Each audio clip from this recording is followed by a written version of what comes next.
오늘 아침 가장 뜨거운 인터뷰. 여러분께서는 지금 김현정의 뉴스쇼를 듣고 계십니다. 예, 조지아에서 일하던 300여 명의 한국인이 천신만고 끝에 고국으로 돌아오던 지난 금요일, 미국의 상무부 장관이 이런 말을 합니다. 일본이 협정에 서명한 것을 한국도 지켜봤겠지만 유연함이란 건 없다. 투자하기로 약속했던 3,500억 달러 현금으로 달라. SPC, 즉 특수법인을 만들어서 거기에 직접 현금 투자해라. 대체 이게 무슨 말인가요?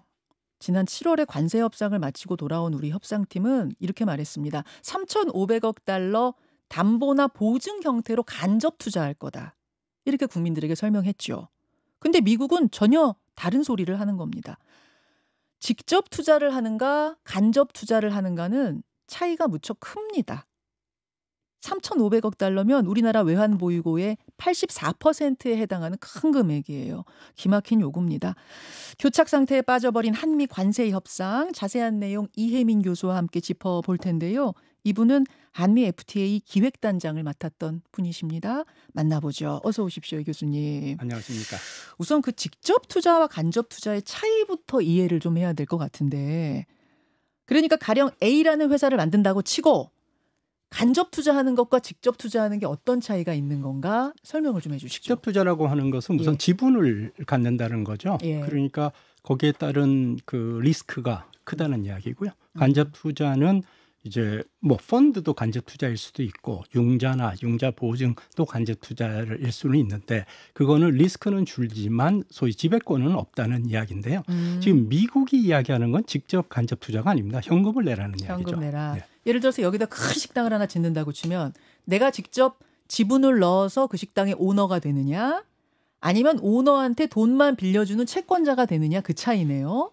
그 식당이 잘 되면 좋죠. 수익도 내 오너가 많이 가지니까. 하지만 망할 경우에 오너는 당연히 아무것도 못 돌려받는 거고 채권자는 그 오너한테 언제가 될지 몰라도 언젠가는 빚을 돌려받을 수 있는 권리를 갖는 거고 이렇게 다르게 거겠군요. 네. 근데 지금 미국이 이야기하는 개념은 그런 개념이라고 보기 어렵습니다. 그것도 아니에요? 예. 그거 오너가 되라는 얘기 아니에요?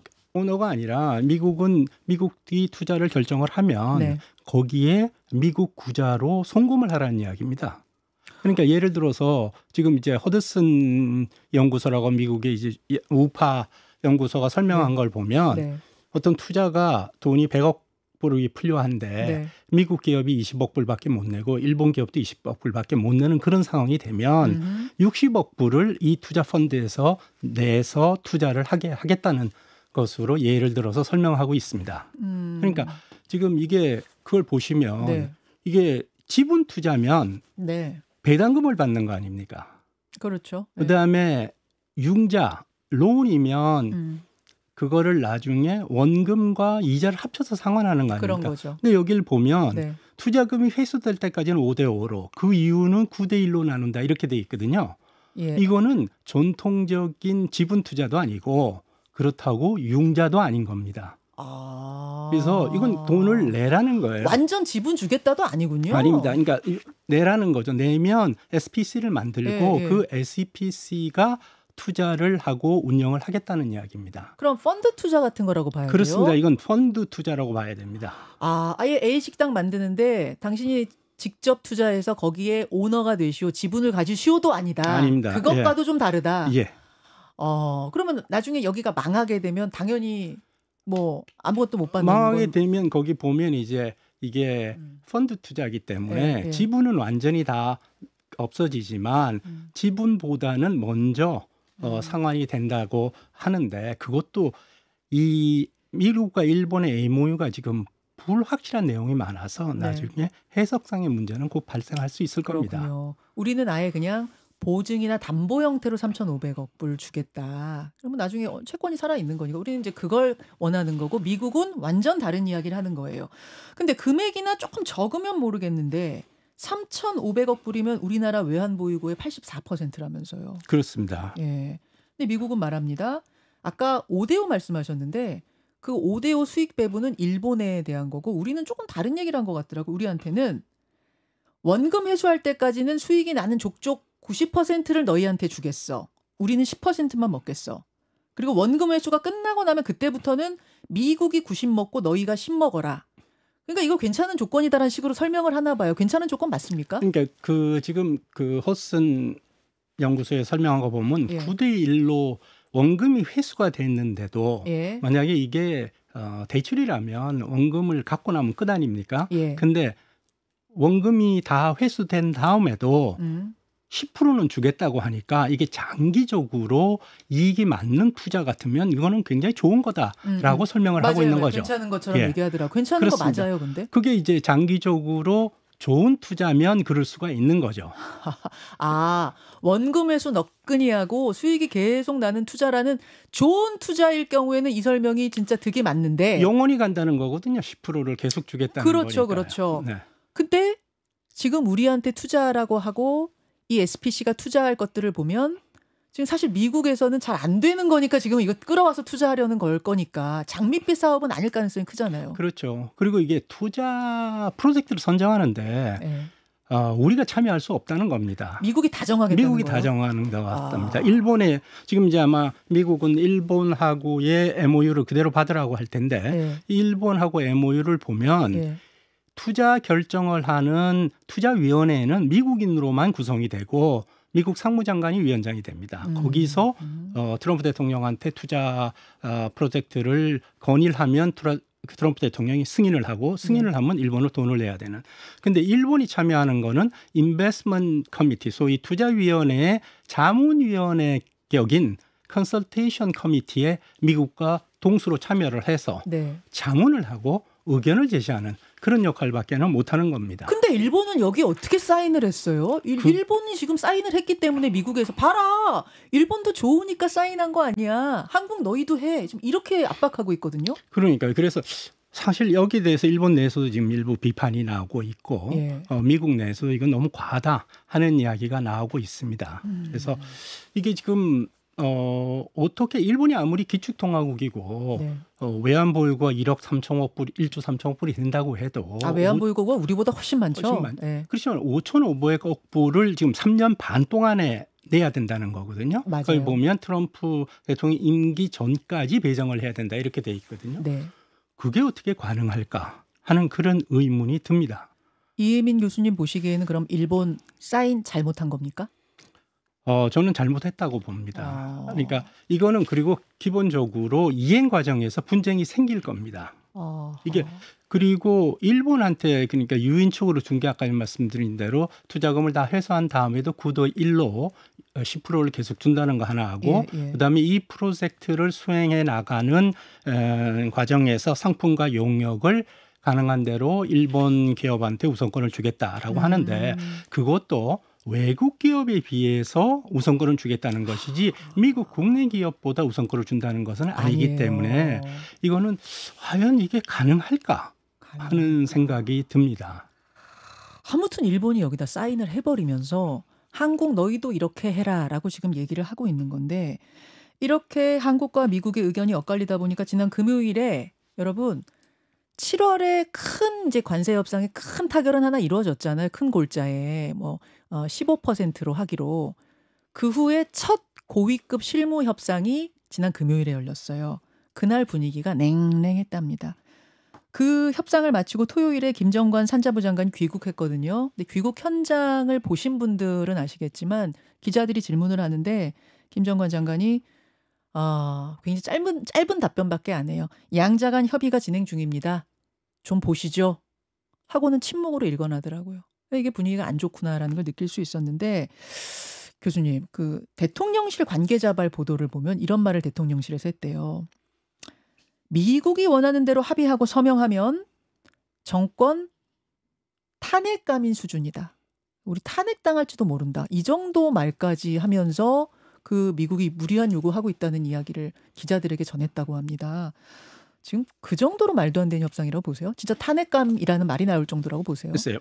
근데 문제는 이제 3,500억 불을 우리가 당초 생각할 때는 이거를 투자 프로젝트 자체를 미국과 함께 논의를 해서 선정을 하고 그게 가능한 한 에퀴티 인베스트먼트 소위 이제 지분 투자보다는 대부분이 보증과 담보로 그 융자로 구성된다고 했는데 대출. 그게 아니라 돈을 달라고 하는 네, 거니까 사실 그거 상당히 무리거든요. 무리죠. 그 돈을 그리고 그것도 미국이 투자 프로젝트를 일방적으로 결정을 하면 영업일 45일 그러니까 2달 내로 미국 상무부 구자로 송금을 해야 된다는 게 있고요. 2달이요? 2달입니다. 45일 그러니까 워킹데이 45일이니까 약 2달 걸리는 거죠. 그런데 이게 한 번이라도 투자를 거부하면 미국은 언제든지 관세를 재부과할 수 있다는 조항도 있습니다. 그러니까 뭐 첫 번째, 두 번째 한 10배를 넣었다가 11번째 네. 안 된다고 하면 네. 미국은 다시 25%로 간다? 25% 갈지 언제 갈지는 50 모르는 갈지는 겁니다. 모르는. 그럼 그래서 지금까지 넣은 건 자기들이 먹고요? 그렇게 되는 거죠. 돌려주는 게 아니고? 예. 이제 그런 상황이라서 이게 향후 집행 과정에 상당한 문제가 있을 수가 있고요. 또 하나는 이 MOU 자체가 법적 구속력이 없다라고 하지만 법적 구속력이 없다는 이야기는 분쟁 해결 절차가 없다는 이야기고 그것은 분쟁이 생겼을 때 미국이 해석하겠다는 이야기입니다. 해석이 또 해석에서 한번 붙을 수 있겠군요. 모든 협정은 이행 과정에서 항상 분쟁이 있게 돼 있습니다. 와, 그러면 MOU만 믿고 입금하는 거는 이건 굉장히 위험한 거네요. 그러니까 MOU를 믿고 입금을 한다면 이게 계속돼야 되는 그런 상황이 됩니다. 물리지 못하는. 예. 이렇다 보니까 심지어 미국 학계에서 어떤 말이 나왔냐면 한국이 차라리 25% 관세 그냥 내고 그 돈으로 한국의 수출 기업을 지원하는 게 낫다. 이런 조언까지 미국 학계에서 나왔더라고요. 누가 그랬냐면 미국의 싱크탱크 경제정책연구센터라는 데가 있어요. CEPR의 딘 베이커 박사가 그런 말을 했답니다. 한국과 일본이 합의를 수용하는 게 너무나도 어리석다. 그 돈으로 한국의 수출 기업을 지원하는 게 낫겠다. 이 주장은 어떻게 보십니까? 네, 그건 조금 무리한 주장이고요. 그러니까 미국의 요구가 워낙 이게 무리하니까 이런 주장까지 하는 건데요. 그거는 실현 가능성은 없습니다. 실현 가능성이 없고 그거를 이제 만약에 합의를 깨게 되면 미국이 25%로만 돌아간다는 보장이 없습니다. 또 하나는 지금 그건 상여 관세율이고 우리 자동차나 자동차 부품이 지금 적용받고 있는 232 품목 관세하고는 관계가 없는 내용입니다. 그렇죠. 전체 일괄 관세가 25고 네. 품목 관세가 또 있습니다. 또 따로 할 수 있는 거잖아요. 25%가 있고 또 하나는 그런 식으로 보조금을 주게 되면 미국은 소위 보조금에 대한 상계 관세 조치를 취할 수도 있기 때문에 또 물어요 거기에 대해서? 그렇게 할 수도 있습니다. 미국은 그런 그 법규가 있기 때문에 그래서 그 주장은 미국의 지금 이 투자 펀드와 관련한 내용이 너무 과도하다 하는 것을 설명하는 것이지 실용성 있는 대안은 될 수가 없습니다. 그러니까 차라리 그렇게 하는 게 낫겠어라고 우리 처지에 대해서 미국 학자가 미국을 비판한 거네요. 그러니까 요 말은. 그렇습니다. 이게 이제 루트닉 상무장관이 한국과 일본에 대해서 투자 펀드를 요구할 뿐만 아니라 지금 그 엔비디아가 중국에 수출하는 반도체에 대한 15%를 미국 정부에 내라는 거 아닙니까? 그럼 법적 근거가 없거든요. 없죠. 그건 세금도 아니고 관세도 아니고 뭐냐? 이런 것이 다 루트닉 장관이 지금 이제 기업의 직접적인 미국 정부의 개입을 촉진하고 있기 때문에 상당한 비판이 있습니다. 너무 이런 말을 뭐 쓰면 안 되는 줄 알지만 왜 비속어로 뭐 삥 뜯는다 이런 얘기 하잖아요. 거의 이거는 그냥 근거도 없고 그냥 내놔라는 이게 어떻게 가능한가 싶습니다. 그러니까. 그래서 이게 너무 무리하게 몰아붙인다 하는 여론이 미국 내에서도 있고 미국 정부 내에서도 이게 좀 무리다. 왜냐하면 미국이라는 게 기본적으로 자유시장, 이노베이션, 그다음에 룰 오브 로를 기초로 해서 미국 경제가 형성이 되는 건데 이 기업에 직접적인 개입을 하겠다 하는 거거든요. 그렇죠. 그렇죠. 참 하여튼 뭐 이런 상황입니다. 이런 상황. 그럼 이런 상황에서 우리는 어떻게 대응해야 할 것인가? 아까 그 딘 베이커 박사의 뭐 조언처럼 차라리 25% 관세 내고 말지 한국 이렇게 하는 건 현실적으로 어려운 일이라고 이미 이혜민 교수 말씀하셨고 그럼 뭐 어떻게 해야 돼요? 사인을 할 수도 없고 어떻게 해야 됩니까? 계속 협의를 해야 됩니다. 그래서 이 논리적으로 부당함을 이야기를 해서 설득을 해 나가야 됩니다. 이게 뭐 기분 나쁘다고 깨버리면 이 후과가 상당히 있거든요. 그래서 논리적으로 이건 설명을 해 나가야 됩니다. 논리적으로 설명을 해서 조금이라도 이게 고쳐서 균형된 이익이 반영이 돼야지 이렇게 일방적으로 되면요. 양국 간의 합의가 너무 일방적이면 이건 이행이 되지 않습니다. 결국. 그래서 균형을 맞출 수 있도록 저희가 설득을 해 나가야 될 거라고 생각을 합니다. 설득을 해서 설득이 되는 인물인가? 트럼프 대통령이 워낙 유별나서요.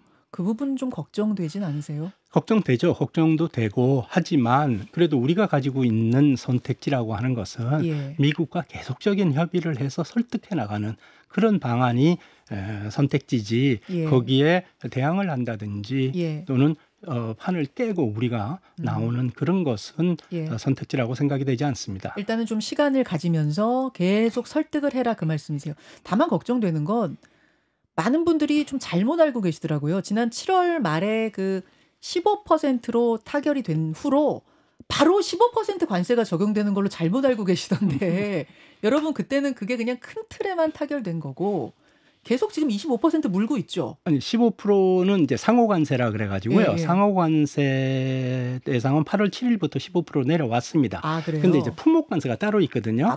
품목관세, 철강, 알루미늄, 자동차, 자동차 부품 이런 거에 대해서는 별도로 25%가 매겨집니다. 그거는 이제 15% 대상은 아니고요. 아 그럼 15%인 것도 있고 25%인 것도 있고 그 철강, 알루미늄은 50%입니다. 50%인 것도 있고 예. 그 품목관세 부분이 아직 협의가 안 된 채 쭉 가고 있는데 우리가 알다시피 자동차 같은 거 워낙 우리의 수출 주력 본목이고 관세가 어느 정도이냐에 따라서 타격이 굉장히 큰 분야인데 그런 게 지금 25를 물고 있군요. 그렇습니다. 그러니까 자동차 7월 30일 날 미국이 합의해 준 거는 네. 상호 관세를 15%로 떨어뜨리고 자동차와 자동차 부품에 대해서 25%를 15%를 해 주겠다는 거고 그러니까 15% 상호 관세는 이미 이행이 되고 있습니다. 그러나 자동차와 자동차 부품에 대한 관세는 투자에 대한 합의뿐만 아니라 전체적인 합의가 이루어져야 시행이 됩니다. 그래서 지금 일본하고 EU도 아직은 예. 자동차 관세가 그대로 27.5%가 적용이 되고 있습니다. 사인했잖아요, 일본은. 사인을 했는데도? 일본은